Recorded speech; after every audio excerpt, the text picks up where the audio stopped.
Good morning and Happy New Year, Christ City Church. It's great to be with you this morning, even if it is virtually. I hope and pray that you had a meaningful and restful, reflective, and a safe holiday season. Today is our first Sunday in this new year of 2022. Listen, I gotta tell you, I love New Year's. I'm a sucker for turning the page, whether it's a new page on the calendar, marking a new month. I even like the start of new weeks, as weird as that might sound to some of you, because in each turn of the page, it marks for me a chance to start over and to start again. I like getting new journals and new notebooks into which I'll make new entries and write new notes, and I'll make new lists. I'm a list maker, even if some of those lists will simply be old lists from 2021, but they'll be in a new 2022 journal, and it'll be new, and I'll be all the more resolved for a season to accomplish those things anew. One year, a few years ago, I got a little overzealous with my affection for new starts, that I decided I was going to take up a new hobby, and that hobby was tennis. I'd never played tennis before. I'd never played up to that point. I still have never played for reasons that will soon become apparent.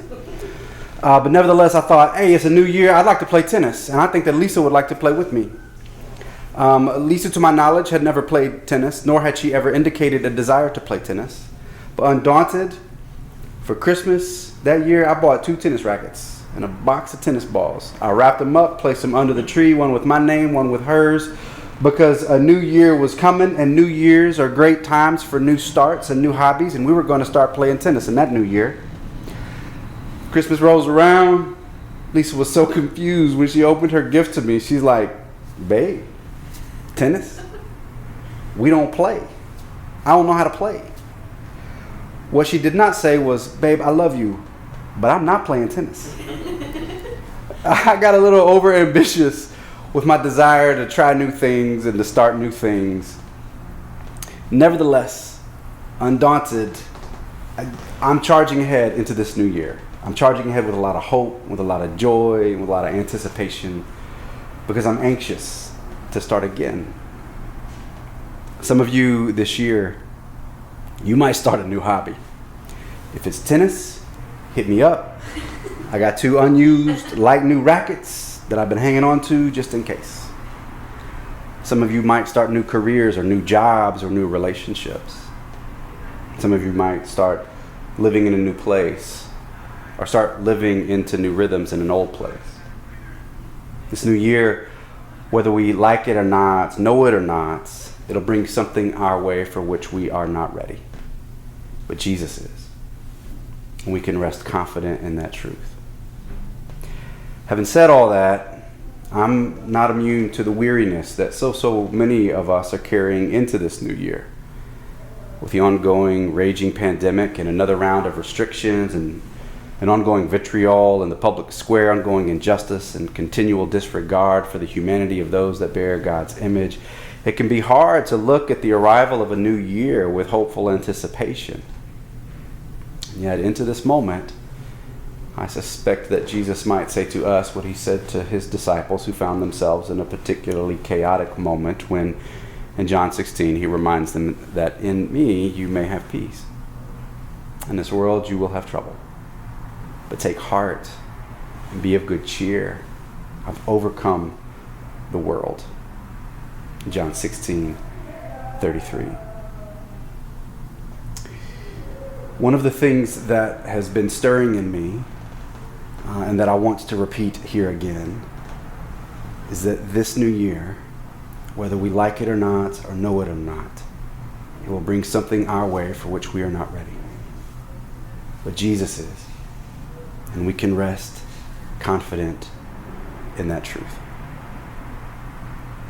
For our time this morning, I simply want to encourage you, church. I simply want to bring an encouraging message as we begin this journey that is to be 2022.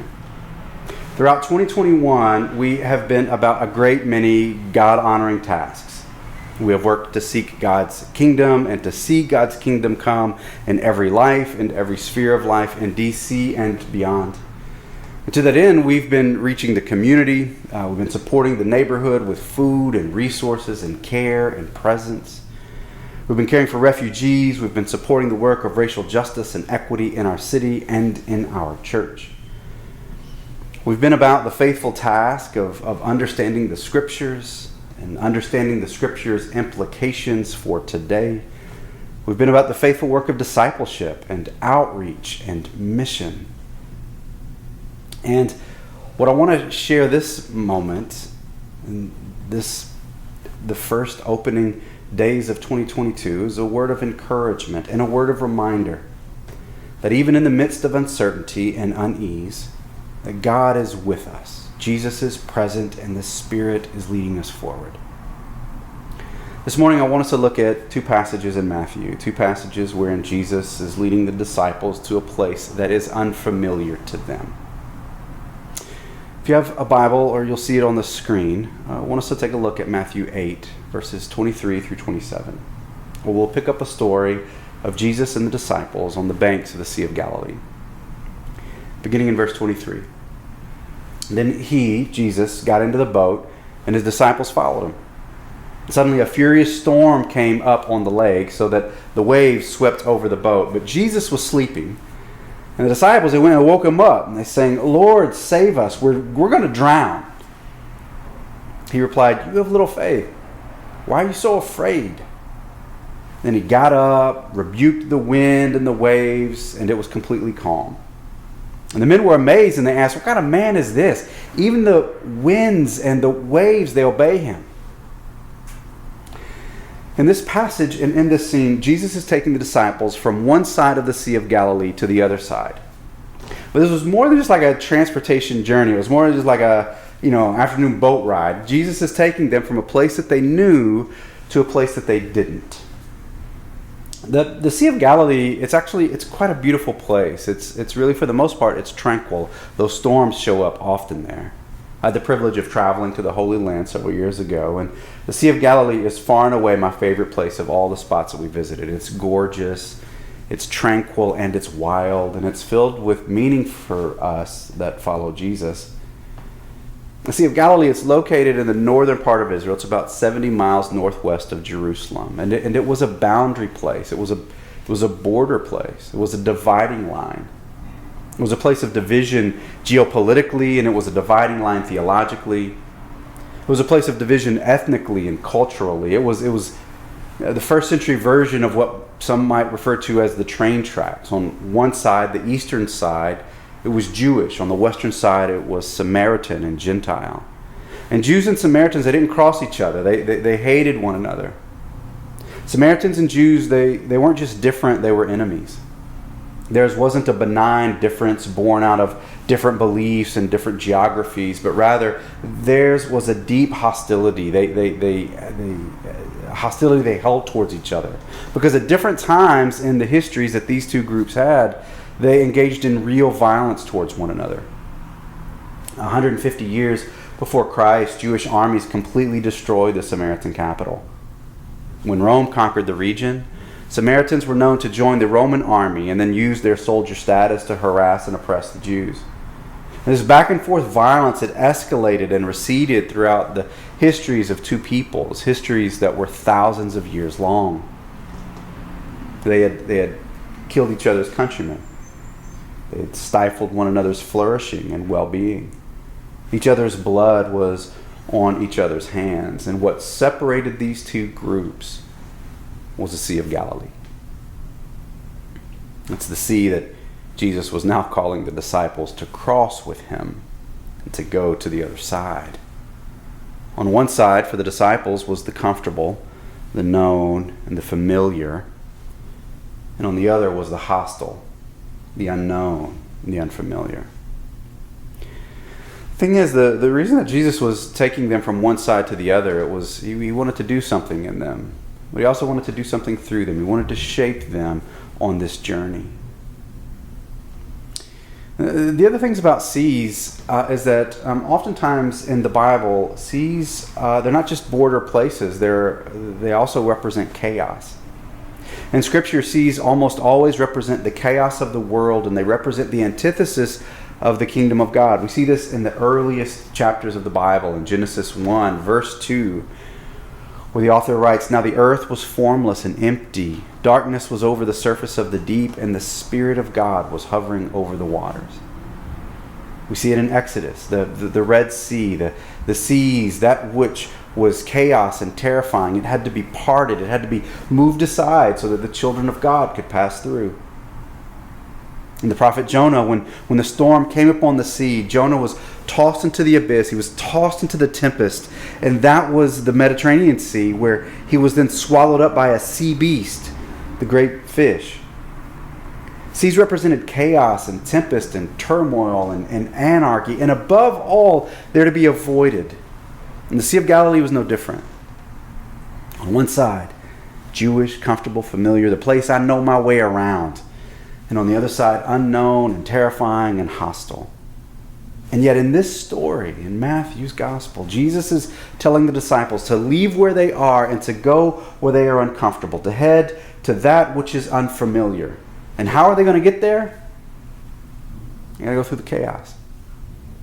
A storm overtakes them. Terror fills all of the men that are in the boat. But Jesus controls the seas. Jesus, he controls the chaos. He controls even the unknown that is up ahead. Christ City Church, you might ask, what is up ahead for us? And child of God, you who are hearing the sound of my voice, as we have passed from one year and into a new year, the pervasive question is, well, what's ahead for us? What am I going to jot down on these new calendars and these new journals I've just gotten? And I got to tell you, while I don't know all the specifics and particulars, here's what I do know of what is ahead for you in 2022. Storms. Storms are ahead. Happy New Year. Storms. Uncertainty is ahead. Fear is ahead. Chaos, wrong turns, and which ways and no ways and U-turns. Those are all of the things that are ahead. And yet, what I know about 2022 is that Jesus is with you through it all, in the midst of it all, asking you to place your faith in Him. Jesus is there when things don't go so well. In the passage, Jesus calms the storm. He's displaying His power and control even over the circumstances of life and of nature. Now they finally cross over to the other side of the sea, and they arrive in Samaria in a particular place that's called the Gadarenes. Sometimes it's called the Gerasenes. And the story picks up again in Matthew 8, this time in verse 28. Verse 28 reads, When Jesus and the disciples, when they arrived to the other side of the region of the Gadarenes, 2 demon-possessed men come from the tombs and they meet Him. And they were so violent that no one could pass that way. The story goes on, and what then happens is that Jesus engages the 2 men, sees them as the image bearers of God that they are, and Jesus casts the demons from the men, thereby freeing them from the bondage that they have been subject to. However, in a fascinating turn of events, Jesus casts the demons out of the men and into pigs, which then the scripture says in Matthew 8:33, He said to them, go, said to the demons, go. So they came out and then went into the pigs, and the whole herd rushed down the steep bank into the lake and died in the water. However, after the pigs died, the townspeople rushed out. And rather than celebrate the liberation of the 2 men, they expressed frustration over the loss of the swine. And they asked Jesus to leave their region. So just to recap the story so far, Jesus crossed the sea, calmed a storm, healed demon-possessed men, and then in light of these miracles and these displays of power over the natural and spiritual, the demonstrations of the liberating nature of God's kingdom, they were met with no welcome. They're met with no celebration, with no appreciation, but rather rejection. We'd actually like for you to leave, Jesus. And so in reply, what does Jesus do? He strikes them with lightning. No, that's not what happens. Matthew 9, verse 1, Jesus stepped into a boat. He crossed over, and he came to his own town. He just left and went back home. The thing is, this year, you might do all the right things. You might do what you were supposed to. You might accomplish what you hoped to. And you still might not get the affirmation you hoped for. Your hard and faithful work, it might not get you the results you're praying for. You might do all the right things, yet not arrive at the shore that you hoped to arrive at. And what I want to remind you of is that Jesus is with you. God's presence is with you. Even in that disappointment, even in those questions and anger that are born in the place of pain, that God is with you in the disillusionment. Later in Matthew's Gospel, 6 chapters later to be exact, Jesus and the disciples, they cross the sea again. They cross the same Sea of Galilee, same body of water, same boundary as before. They don't head to the exact same spot, but another bank on the Sea of Galilee.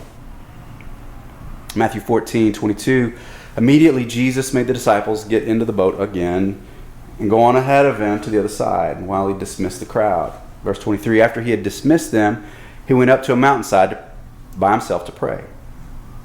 Later that night, he was there alone.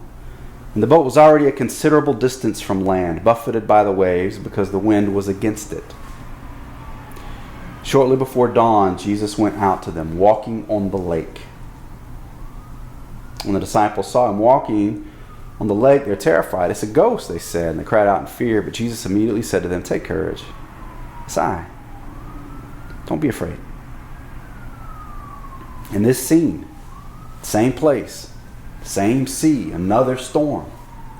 There's not as much fear this time, though, because they know that despite setbacks and failure, despite the tempest that surround them, they know that Jesus is in control. And Jesus, this time, he comes walking on the water. This time, Jesus doesn't just want the disciples and us to see him controlling the storms, but he wants us to see that he even walks on them.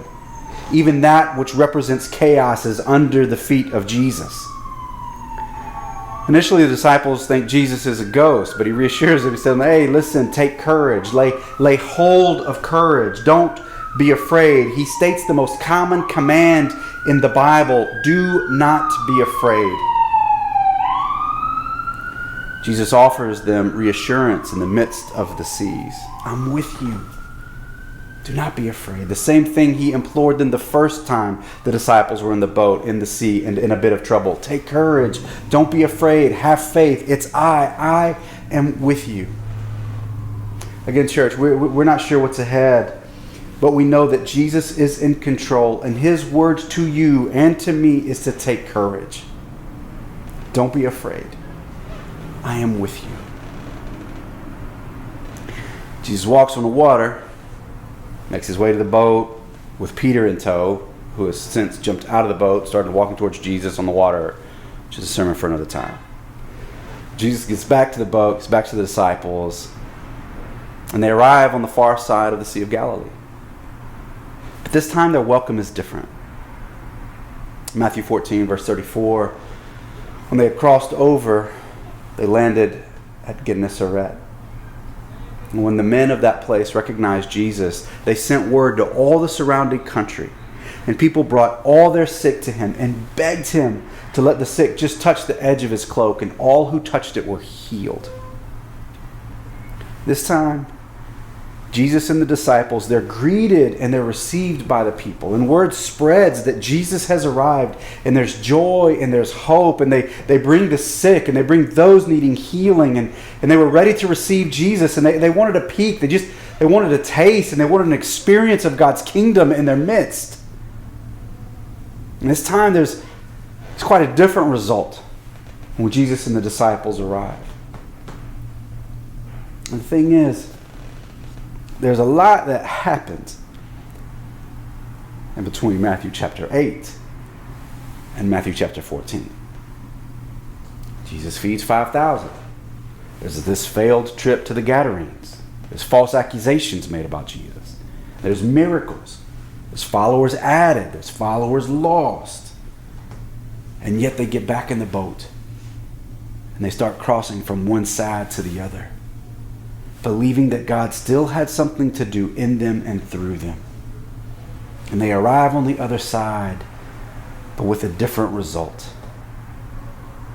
Beloved, some prayers take time. Some prayers take a second time. And Jesus is with you in it all, through it all, because he knows more than all of us that some prayers take time, sometimes a long time. Some prayers take a second time, or a third, or a fourth. You get the point, and I suspect you've lived the point. A couple of weeks ago, on a Tuesday, we passed through the winter solstice.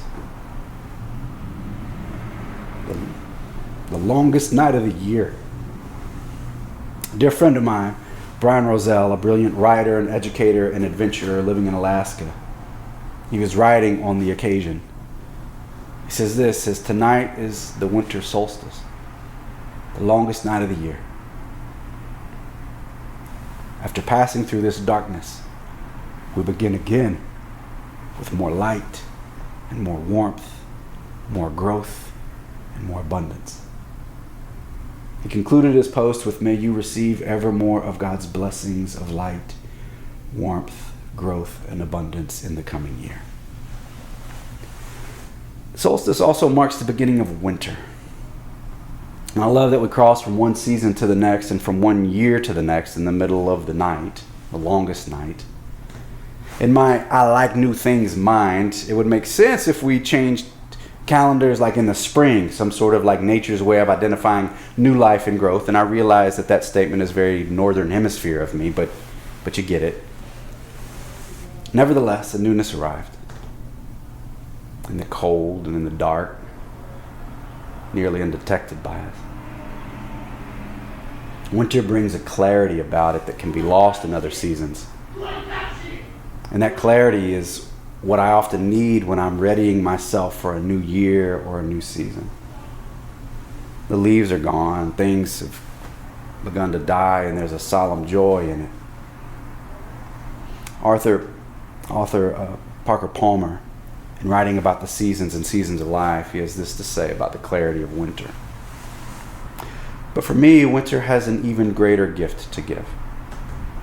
It comes when the sky is clear, the sun brilliant, the trees bare, and the first snow yet to come. It's the gift of utter clarity. In winter, one can walk into woods that had been opaque with summer growth only a few months earlier and see the trees clearly, singly, and together, and see the ground they are rooted in. I've shared this before, but it bears repeating. One of my favorite flowers are tulips. And I like them not necessarily because of how they look, though they're beauties to behold for sure. I love tulips because of what you have to do to get them to grow. You plant tulips in winter, ideally before the first frost. But they don't grow until the spring. And you plant them when things are dead and dying all around.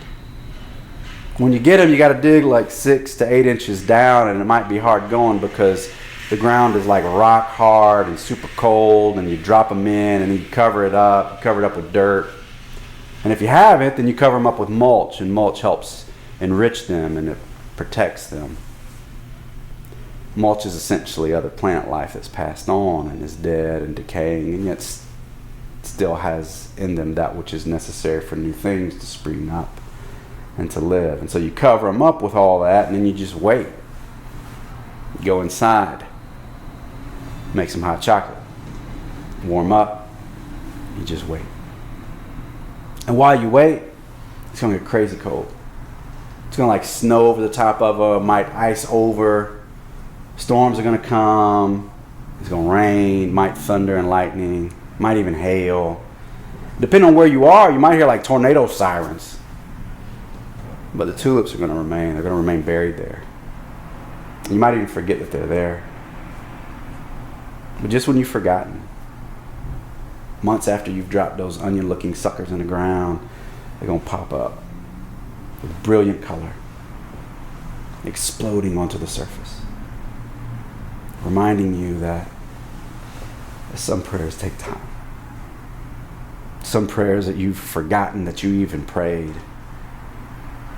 Other prayers that you prayed in the long cold of the winter but were dormant until just the right time in God's providence and His guidance And in those tulips' arrival, God says to you, take courage. God himself is with you. Always with you. So here's what I want you to do this week. I want you to make your way to the garden store. I want you to go to Frager's, Jinx, Home Depot, Lowe's, whatever you got. Get you a sack of tulip bulbs and you plant them. If you find yourself over here on 8th Street Northeast in the next few days, I'm going to leave a bucket of bulbs on the steps of the office. Come by and take what you need. And as you plant them, I want you to pray. Here's the thing, though, with the tulips. You're kind of behind. See, tulips should be in the ground by now. But I consulted some folks, both in person and online, and universally what they told me was, bro, just plant them. Give them a shot to grow. I looked at the Netherlands Flower Bulb Information Center, which I feel like if anybody's going to know what the what is with tulips, it's like folks in the Netherlands. And what they said in their information center is that no matter what, you're better off giving it a fighting chance in the ground than letting it waste away in the garage or the cupboard. Flower bulbs are notorious survivors by nature's design. Every year, stories abound of bulbs that bloom after being planted under the most improbable circumstances. I suspect there's prayers that you want to pray this season. Prayers that you may have prayed last season, and it didn't work out the way that you thought.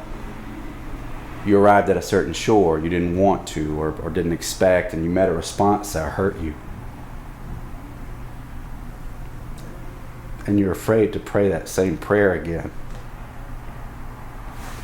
Let your bulbs be an invitation to pray again to the Lord, letting him remind you that some prayers take time and some take a second time. And hear Christ saying to you, take courage. It's I'm here. So when we leave here, plant that bulb. Pray those prayers. And let's trust the God of the universe that in his providence, his grace, his mercy, and love, that in 2022, we might experience ever more light, more warmth, more growth, and more abundance.